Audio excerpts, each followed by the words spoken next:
Trey Gustafson is huge in the online entrepreneur content space. At the moment, he's known for working with Daniel Dallin, but before that, he was going viral and making bank from his personal brand. He's done this by being a storyteller, and it led to him getting 50 million views in a month and at least £10,000. And I'm going to break down his storytelling and story selling strategy so we can break down and dissect and see what works and apply it to our own marketing storytelling strategy. And why? Because story is the only way you build community and connection. Story is on top. So just before you begin, if you want more help from me, go check links in the description. There's free ones and there's paid ones for people who are more serious. I'm a storytelling consultant helping entrepreneurs scale their impact and turn random viewers into paying fans, all through the power of story. All the links have a lot more information about them, so check that out if you're interested. But now, let's get into the breakdown. Okay, so this is Trey. You can see right here, absolutely some crazy fucking numbers. 200k on his Instagram. So, I mean, his video fucking block here, 19, 1.5, 5.5, 2.5 million views, like crazy figures. And this is why I think he's generated at least £10,000 in profit, right? The price of his course was 250, and in the video he advertises it as half price. And if we use the follower rule of like 1% conversion rates, then that basically means 1% of his 200k audience converts for 250,000 just for the course. And if I put that in the title, it would sound clickbait as fuck, so I'm not going to put it in there. And honestly, but it's not all about the money, right? It's about the kind of impact, the long-term brand building, and that's kind of what we want to talk about. And that's why his structure does so well. And this strategy that I'm going to teach you in the video that he used and I've used as well, and it's just crazy. Personal results. So this is kind of the stuff, some of the stuff that's happened to me. Like in the past month, my account has grown 10,000% quicker. Like you can go and scroll back. It's crazy. I posted for 19 months with only getting from 0 to 600 followers because I was just not following this strategy pretty much. I was posting shit content, and then I started implementing storytelling into my content and grew from 600 to 4,500 followers in a month, and it's still growing from there. And it got my business booming, and literally just because of the storytelling marketing. I don't want to talk about how much I've made. I'm not sure. I don't feel comfortable about that, so I'm not going to mention it. And there's some crazy stuff as well for my clients and client projects that I just cannot speak about at the moment because they're in the works. Yes, if you want one-on-one storytelling consultancy, that is in the link in the description. This is what the link looks like, just so you know when you get there.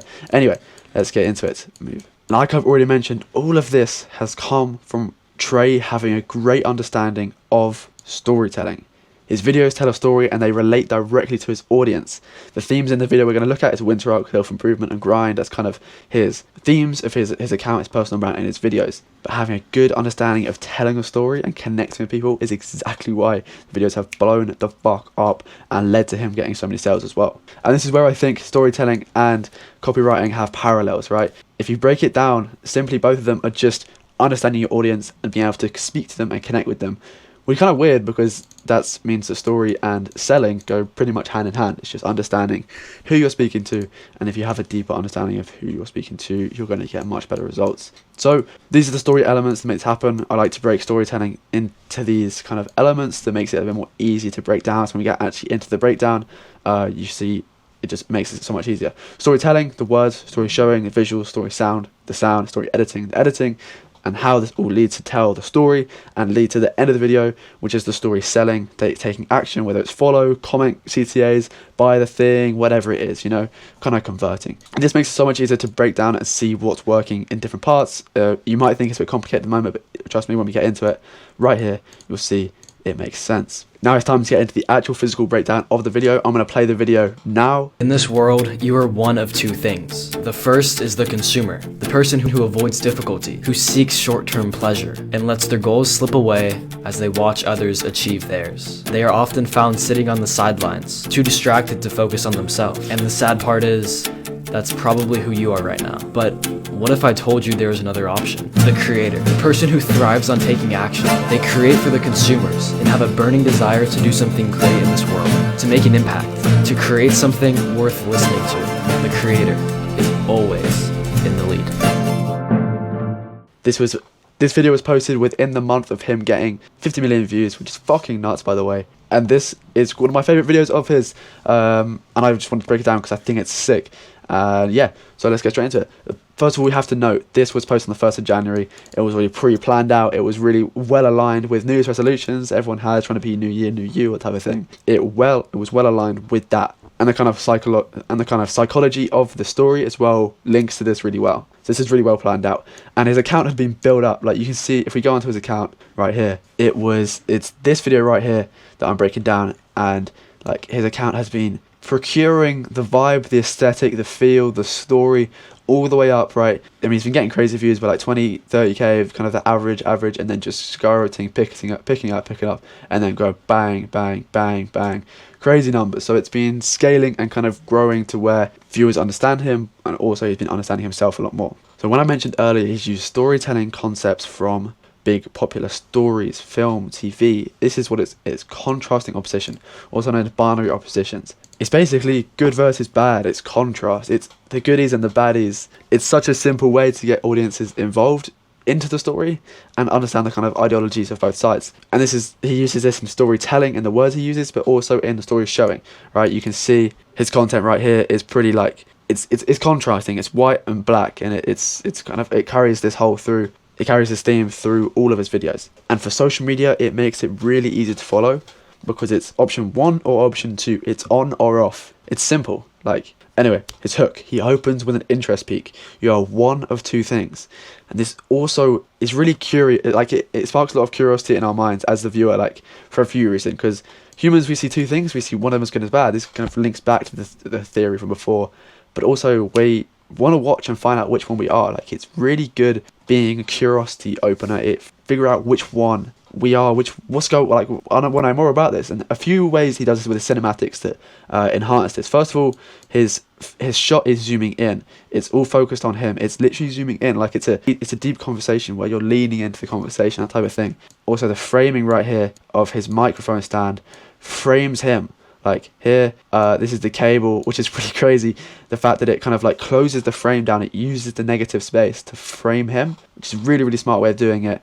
And he uses the same shot at the end, which as bookends, but we'll get onto that when we get there at the end, which is pretty crazy. This is a really kind of smart storytelling strategy he uses to kind of do that. Anyway, he begins to paint the picture of like kind of the options. The first option, he uses the shots to kind of tell this: tired, sad, can't be bothered to scroll. It's hyperbolic B-roll. It's almost acting in a way where it begins to tell the picture. And I think I spotted this bit. If any of the Office fans know this, it's Michael Scott saying, "We never accept the first offer, we want to hear the second." It's the same with humans. When we hear to one option, we instantly want to know what the second one is. So it's a psychological hack of getting people to kind of watch for the second bit.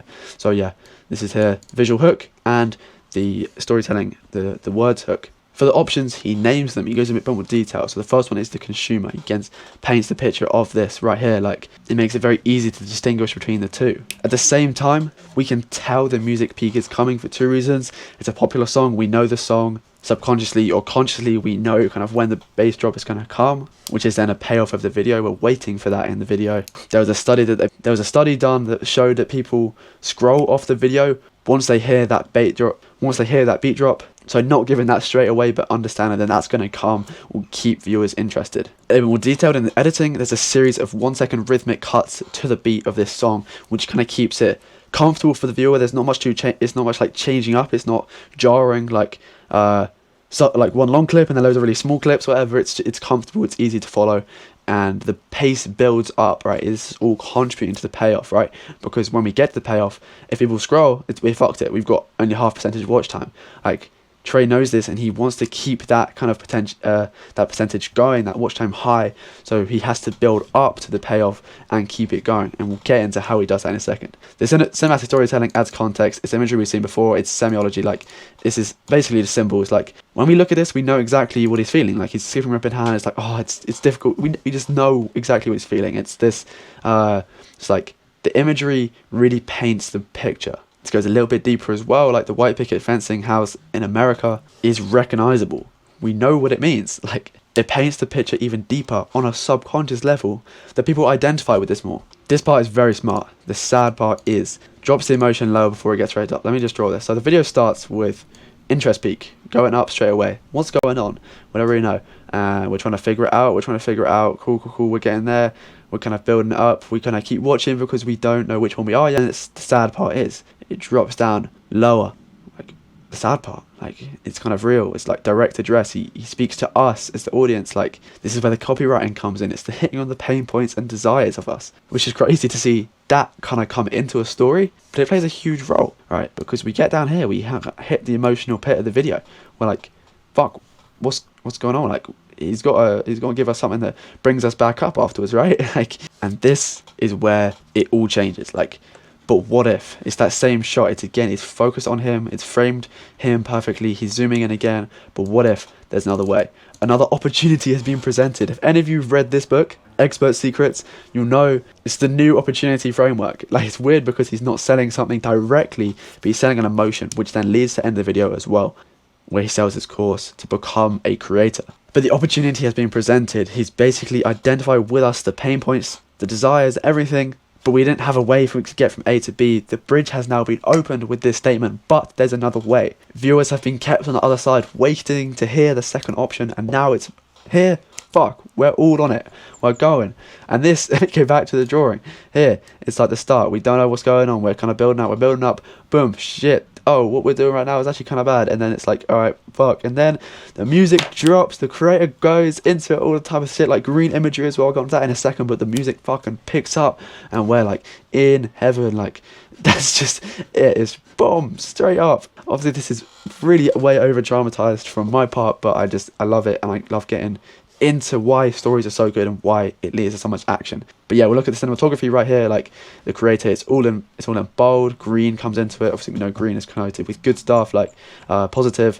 This shot's really good. I think there's a lot to break down in here just in terms of cinematics. He's framed, leading lines literally going kind of like all into him. This one's literally pointing direct to him there, which is crazy. Like, it frames him, but this is like so much detail that you really don't need to go into, because if we look at the editing timeline here, this clip right here is him talking, and then you can kind of see, if I zoom in, wow, how small the clips are. Like, the pacing of the video really picks up, and this is where the viewer retention will keep going. We spoke about it dropping off at the beat drop, but the way he speeds up the clips in time with the music keeps retention, as it says here, like faster rhythmic cuts maintain viewers' attention.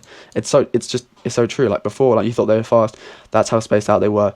Then it's like boom, boom, boom, boom. It's just all over the place, which is really fast. It's easy to follow, and it's a really good way of doing it. And yeah, so that's like really shortly shown clip, but it has so much in it. And yeah, in most of these shots, the camera is handheld. It brings energy into it. It's like, I always think about, it's like, picture yourself out with your mates, it's sunset, you're running through a field, whatever. It's that kind of feel, like you're running. The energy's high, the camera's handheld, it's shaking, it's moving around. It's that same kind of feel when you go for a handheld camera, which all of these shots are. It brings more energy into the shots, and it keeps the emotion building up, because he's built up the emotion, he's crashed the emotion, he's built it back up again, but he needs to bring it one more time for the end of the video to lead to the sale. And we haven't got there yet, but we're going to. And also, in this age, we're looking at storytelling, but we're also looking at positioning yourself as a leader and an authority.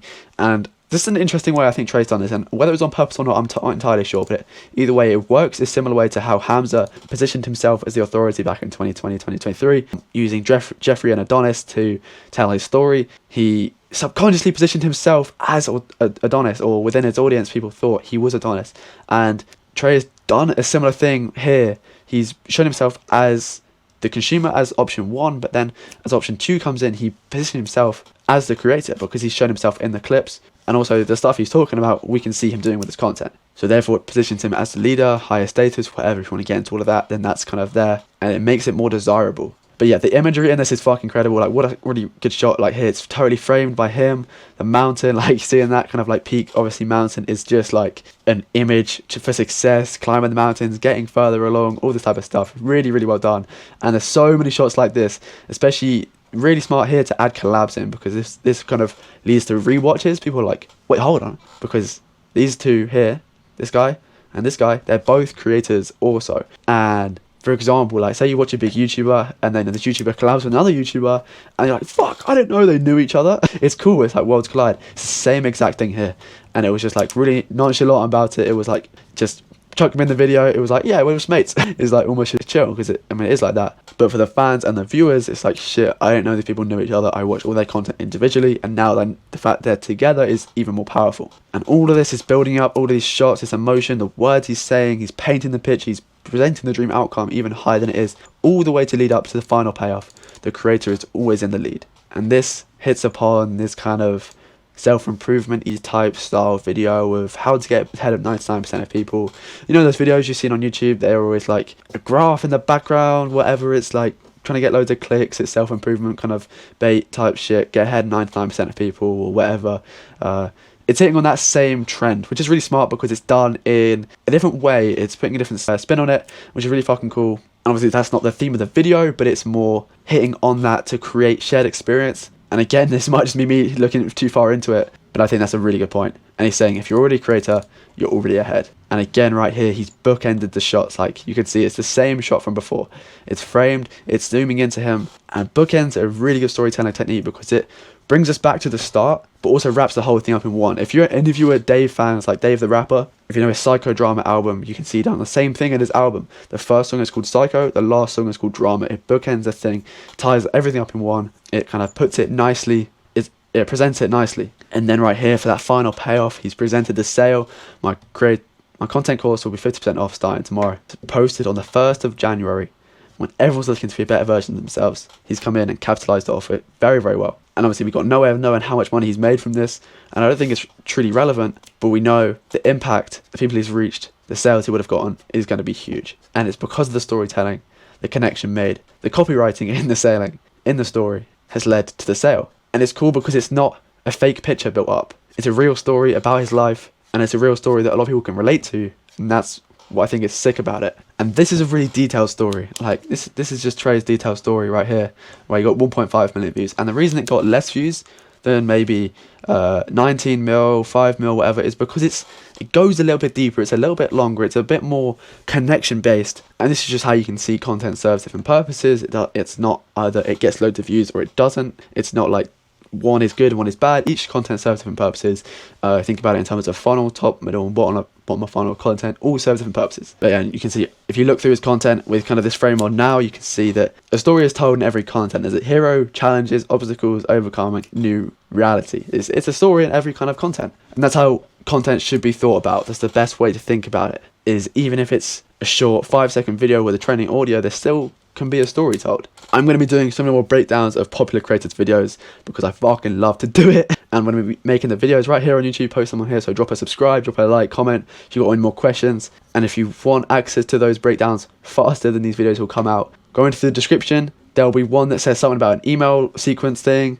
Sign up to that because I'm going to be dropping all the breakdowns in there with so many more resources. And like I said, if you're interested in the one-on-one storytelling consulting, the link will be down below to book a call. We can have a chat and get to know each other and see if we can move forward with working with each other. Thank you so much for watching this video. Have a great day.